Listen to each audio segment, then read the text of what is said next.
धन्यवाद अध्यक्ष महोदय। अध्यक्ष जी, भारत सरकार द्वारा फेक प्रोडक्ट्स को रेगुलेट करने के लिए देश भर में 209 फूड टेस्टिंग लैब्स बनाई गई हैं, लेकिन धर्म क्षेत्र, कुरुक्षेत्र जैसे महत्वपूर्ण कृषि क्षेत्र में अभी तक फूड टेस्टिंग लैब स्थापित नहीं की गई है।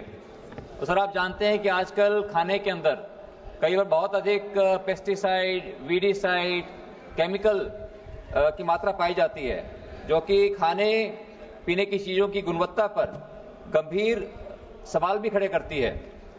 सर, मेरा आपके माध्यम से माननीय मंत्री जी से प्रश्न है कि क्या सरकार one district one food testing lab के सिद्धांत पर चलते हुए धर्म क्षेत्र, कुरुक्षेत्र की जनता के स्वास्थ्य के हित में और वहां के किसानों के विकास के लिए क्या आप वहां पर एक फूड टेस्टिंग लैब स्थापित करेंगे? धन्यवाद। सर, माननीय सांसद की चिंता एकदम जायज है और ये चिंता सर हमारी सरकार की भी है। जहां हम लोग फूड सिक्योरिटी की बात करते हैं, वहीं फूड सेफ्टी भी उतना ही प्राथमिकता देने का कार्य हमारी सरकार करती है। इस बात को निरंतरता में through all the possible regulatory bodies इस बात को हम लोग सुनिश्चित करने का प्रयास करते हैं कि खाद्य की गुणवत्ता को लेकर, फूड प्रोडक्ट्स की गुणवत्ता को लेकर किसी तरीके का कोई भी समझौता बर्दाश्त नहीं किया जाएगा, कोई भी कॉम्प्रोमाइज बर्दाश्त नहीं किया जाएगा। और समय समय पर जब भी ऐसी घटनाएं संज्ञान में आई हैं, हम लोगों ने इस व्यवस्था को और ज्यादा सशक्त और ज्यादा मजबूत करने का हम लोगों ने प्रयास किया है। आपके माध्यम से सर मैं जरूर बताना चाहूंगा कि इसी चिंता को ध्यान में रखते हुए 2024-2025 में जब माननीय वित्त मंत्री जी के द्वारा जब बजट पेश किया गया था, तो उसमें 100 नए फूड टेस्टिंग लैब्स के प्रावधानों को जोड़ा गया था। अभी देश में, जैसा माननीय सांसद कह रहे थे, 205 फूड टेस्टिंग लेबोरेटरीज हैं, जो लगभग 503 करोड़, लगभग 503 करोड़ 0.47 की लागत से उनको बनाया गया, जिसमें से 169 प्रोजेक्ट अभी तक कंप्लीट भी हो चुके हैं। 100 नए फूड टेस्टिंग लैब्स को आने वाले दिनों में सर देश भर में लाया जाएगा, इस बात को सुनिश्चित करने के लिए कि फूड की गुणवत्ता के साथ कहीं कोई समझौता ना हो।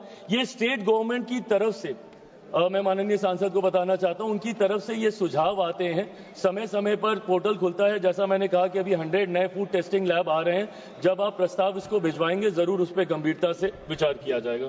Thank you sir. Question number 462, माननीय सदस्य श्री नवीन जिंदल जी।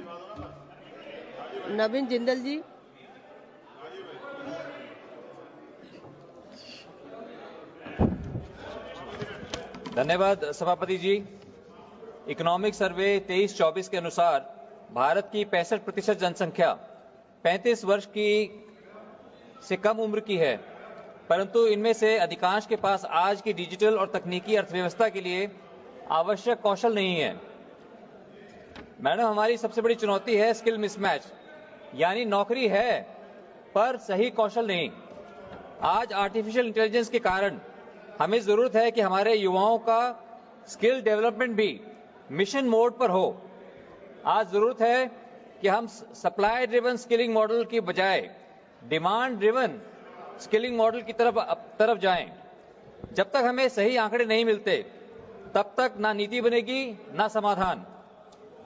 इसलिए सभापति जी, मेरा आपके माध्यम से केंद्र सरकार से आग्रह है कि देश भर में राष्ट्रीय कौशल जनगणना स्किल सेंसस कराई जाए, जिससे हमें यह पता चल सकेगा कि कहां किस क्षेत्र में किस प्रकार के कौशल की आवश्यकता है। युवाओं को केवल नौकरी की तलाश में भागीदार नहीं, बल्कि भविष्य के निर्माण का शिल्पकार बनाने का समय आ गया है। धन्यवाद।